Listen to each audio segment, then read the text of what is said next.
संतोषी माँ, जय संतोषी माँ. ஆனந்த நகர் அருகில் சனந்தக்கடி என்ற கிராமம் இருந்தது. அக்கிராமத்தில் ஒரு கிழவி தன் 7 பிள்ளைகளுடன் இருந்தாள். முதல் 6 பிள்ளைகளும் நல்ல உத்தியோகத்தில் இருந்தனர். போலாநாத் என்ற 7வது மகனுக்கு வேலை கிடைக்கவில்லை. ஆனால் அவன் நல்ல பாடகன், பஜனை செய்வான். முதல் 6 பேர்களுக்கும் கிழவி கல்யாணம் செய்து முடித்தாள். வேலையில்லா போலாநாத்தை குடும்பத்தில் உள்ள அனைவரும் இகழ்ந்தனர். அவர்கள் செய்த இகழ்ச்சியை பொருட்படுத்தாமல் போலாநாத் பிரதி வெள்ளிக்கிழமை கோயிலுக்கு சென்று பஜனை செய்து வந்தான். வெளியில் எல்லாரும் அவனை புகழ்ந்தனர். ஒரு வெள்ளிக்கிழமை சுனீதி சந்தோஷி மாதா பூஜை செய்துவிட்டு தன் தந்தைக்கு பிரசாதம் வழங்கினாள். அவர் அவளை சீக்கிரம் உனக்கு நல்ல கணவன் கிடைப்பான் என்று வாழ்த்தினார். அன்று மாலை கோபால்நாத் கோவிலில் போலாநாத்தின் பஜனையை கேட்டு அவனை தன் வீட்டுக்கு அழைத்து சென்றார். அவருக்கு அவனை மிகவும் பிடித்தது. மறுநாள் காலை கோபால்நாத் போலாநாத்தின் தாயை சந்தித்து தன் மகளை போலாநாத்துக்கு மணம் செய்து வைக்குமாறு வேண்டினார். ஏழை பெண் சுனீதியை தன் வீட்டில் வேலைக்காரியாய் நடத்தலாம் என்று கெட்ட எண்ணத்துடன் அவளை மருமகளாக கிழவி ஏற்றுக்கொண்டாள். வீட்டில் அனைவரும் சுனீதியை கொடுமைப்படுத்தி வேலைக்காரியாய் நடத்தினர். கிழவி தன் கடைசி மகனுக்கு எல்லாரும் சாப்பிட்டு சென்ற பின் அவர்களின் எச்சில் அன்னத்தை படைப்பாள். இதை ஒரு நாள் சுனீதி பார்த்துவிட்டாள். இதை கணவரிடம் கூறி வருந்தினாள். இதை முதலில் நம்பாத போலாநாத் ஒரு நாள் நேரில் தன் தாய் எச்சில் சாப்பாட்டை தனக்கு போடுவதை காண நேர்ந்தது.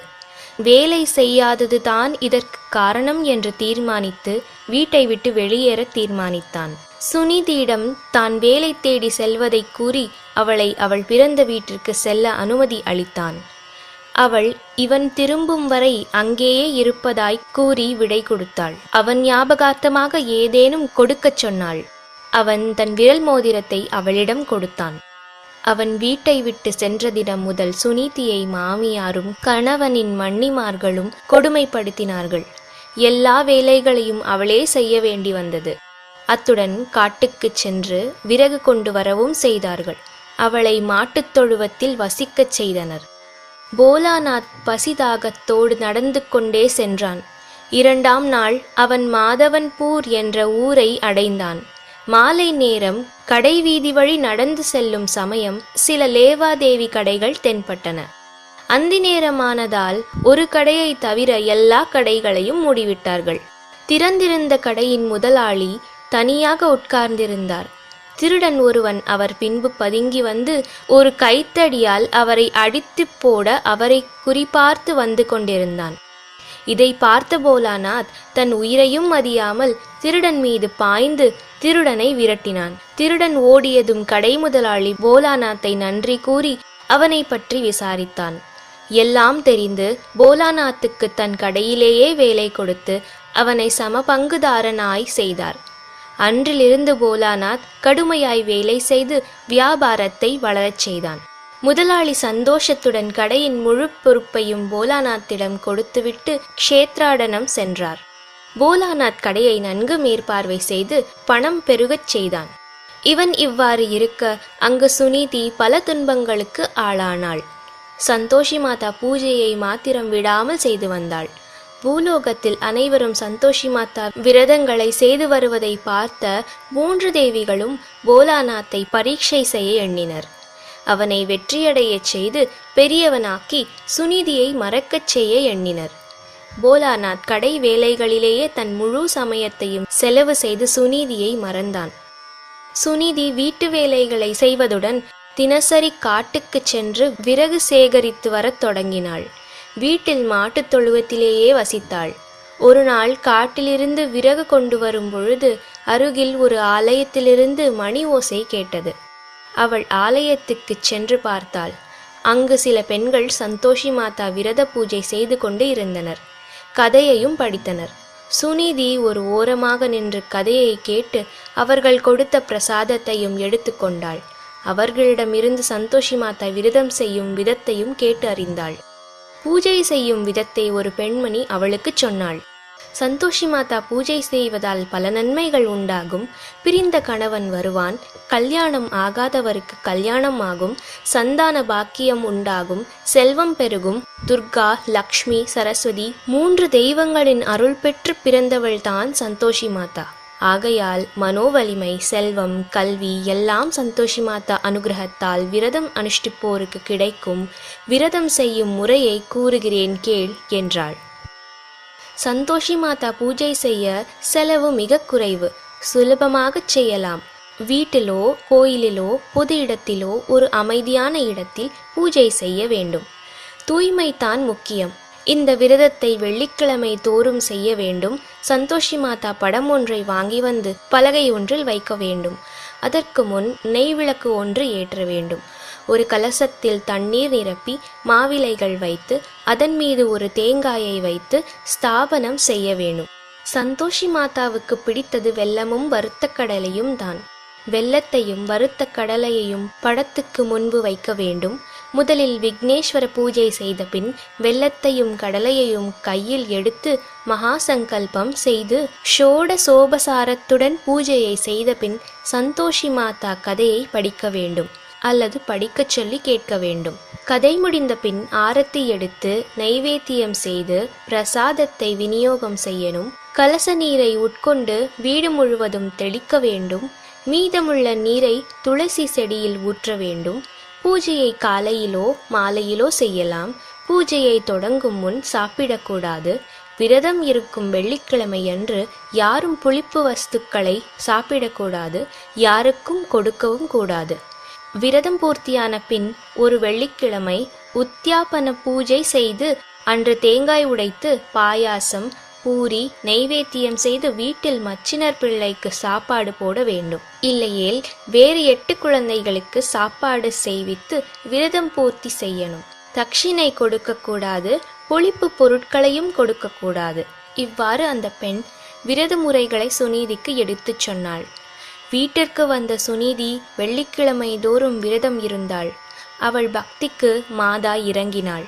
சுனீதியை மறந்து இருந்த போலாநாத்துக்கு அவள் ஞாபகம் வந்தது. ஒருவன் மூலம் போலாநாத் சுனீதிக்கு பணமும் பொருளும் அனுப்பி அவளை விசாரித்தான். சுனீதிக்கு ஆனந்தம் பெருகியது. கணவனை நினைத்து அவள் விரதம் மேலும் செய்து வந்தாள். க்ஷேத்ராடனம் சென்றிருந்த கடை முதலாளி திரும்ப வந்தார். போலாநாத்துக்கு நிறைய வெகுமதிகளும் பணமும் கொடுத்து அவனை ஊருக்கு சென்று அவன் மனைவியை கண்டு வருமாறு சொன்னார். அவனும் மனைவியை காண ஊருக்கு கிளம்பினான். வழக்கம் போல் ஒரு வெள்ளிக்கிழமை சுனீதி காட்டிற்கு சென்று விறகு கொண்டு வரும்போது சந்தோஷி மாதா கோயிலுக்கு சென்றாள். தூரத்தில் ஆகாசத்தில் புழுதி எழுவதைக் கண்டாள். இது எக்காரணத்தால் ஏற்படுகிறது என்று மாதாவை கேட்டாள். மகளே, உன் கணவன் வந்து கொண்டிருக்கிறான். நீ கொண்டு வந்த விறகுகளை 3 கட்டாக கட்டி ஒரு கட்டை ஆற்றின் கரையில் வைத்துவிட்டு இன்னொரு கட்டை கோவிலில் வைத்துவிட்டு 3வது கட்டை வீட்டுக்கு எடுத்துச் செல். ஆற்றின் கரையில் வைத்த விறகை ஏழைகள் உபயோகிப்பார்கள். கோவிலில் வைத்த விறகை உன் கணவன் உபயோகித்து சமையல் செய்து சாப்பிடுவான். 3வது கட்டை நீ சுமந்து சென்று உன் கணவன் வீட்டில் நுழையும் சமயம் பார்த்து சுமையை கீழே போட்டு உன் மாமியாரை பார்த்து சொல், மாமி, வழக்கம் போல் நான் விறகு கொண்டு வந்துள்ளேன். வழக்கம் போல் கொட்டாங்கச்சி தண்ணீரையும் தவிட்டு ரொட்டியையும் கொடுங்கள். இன்று யார் விருந்தாளி வந்திருக்கிறார்கள் என்று கேள். உன் கணவன் உன் நிலையை புரிந்து கொள்வான் என்றாள். அன்னை கூறியபடியே சுனீதி செய்தாள். போலாநாத்துக்கு முதலில் சுனீதியை அடையாளம் தெரியாவிட்டாலும் அவள் அணிந்திருந்த மோதிரம் மூலம் அவளை அறிந்து அவன் அன்னை அவளுக்கு இழைத்த அநீதியை பார்த்து நொந்தான். கிழவியை கடிந்து கொண்டு சுனீதியை தழுவி அவளுக்கு தான் கொண்டு வந்த பொருள்களையும் கொடுத்து மகிழ்வித்தான். சுனீதி சந்தோஷி மாதாவின் அருளை எண்ணி சந்தோஷப்பட்டாள். விரதத்தை முடிக்க ஒரு வெள்ளிக்கிழமை பூரி பாயசம் செய்து மச்சினர் பிள்ளைகளை அழைத்து பூஜையை முடித்து சாப்பாடு போட்டாள். அந்த பிள்ளைகள் தங்கள் தாய்மார்கள் சொல்லிக் கொடுத்தபடியே சுனீதியை தட்சிணை தர வேண்டும் என நிர்பந்தித்தனர். அவள் கொடுத்த பணம் வைத்து புளி வாங்கி சாப்பிட்டனர். விரத பங்கம் ஏற்பட்டது. அவ்வூர் அரசன் போலாநாத் மீது பொய்க்குற்றம் சாற்றி அவனை காவலில் வைத்தான். சுனிதி அன்னையை வணங்கி தன் கணவனை காப்பாற்றுமாறு வேண்டினாள். அன்னை விரதபங்கம் ஏற்பட்டதை எடுத்துக்காட்டி மறுபடியும் விரத பூர்த்தி செய்யச் சொன்னாள். சுனிதி மறுபடியும் விரத பூர்த்தியை செய்தாள். மறுபடியும் மச்சினர் பிள்ளைகளை கூப்பிட்டு பூரி பாயசம் செய்து போஜனம் செய்வித்தாள். அவர்கள் தங்கள் அன்னைமார்கள் உபதேசித்தபடி சுனிதியை புளிப்பதார்த்தங்கள் தருமாறு நிர்பந்தித்தனர். தட்சிணையையும் கேட்டனர். சுனிதி இம்முறை அவர்களை கண்டித்து தட்சிணையும் கிடையாது, புளிப்பதார்த்தங்களும் தர முடியாது என்று கூறி அவர்களை அனுப்பிவிட்டு வேறு 8 பிள்ளைகளுக்கு போஜனம் செய்வித்து விரதத்தை நன்கு முடித்தாள். அரசனும் போலாநாத்தை விடுவித்தான். விரைவிலேயே சுனிதிக்கு ஒரு ஆண் பிள்ளை பிறந்து குழந்தையை எடுத்துக்கொண்டு சுனிதி சந்தோஷி மாதா கோவிலுக்குச் சென்று தாயை வணங்கினாள். சந்தோஷி மாதா தீயவர்களை சிக்ஷிக்க எண்ணி கோர உருவம் எடுத்து சுனிதி வீட்டுக்கு வந்தாள். அவளை பார்த்து கிழவி, அன்னிமார்கள், அண்ணன்மார்கள் எல்லோரும் பயந்து பேய் வருகிறது, பேய் வருகிறது என்று அலறினார்கள். சுனிதி வந்தது மாதாதான் என அறிந்து தான் குழந்தையை பால் புகட்டி கொண்டிருப்பதையும் மறந்து மாதாவை பார்க்க ஓடி வந்தாள். குழந்தை மடியிலிருந்து கீழே விழுந்து கொண்டு இருந்தது. அதை மாதா ஏந்தி பிடித்தாள். மாதாவின் அருளையும் பராக்கிரமத்தையும் சக்தியையும் புரிந்து கொண்டு கிழவி, அண்ணன்மார்கள், அவர்களின் மனைவிகள், குழந்தைகள் அனைவரும் மாதாவை வணங்கி மன்னிப்பு கேட்டார்கள். மாதா எல்லோரையும் ஆசீர்வதித்து இனி வேறுபாடுகளின்றி சேர்ந்து சந்தோஷமாக வாழுங்கள் என்று கூறி அருள் பாலித்தாள். சுனிதியும் போலாநாத்தும் குழந்தையும் கிழவி குடும்பத்துடன் அந்யோன்யமாக சந்தோஷத்துடன் வாழ்ந்தார்கள். बोलो संतोषी माता की जय।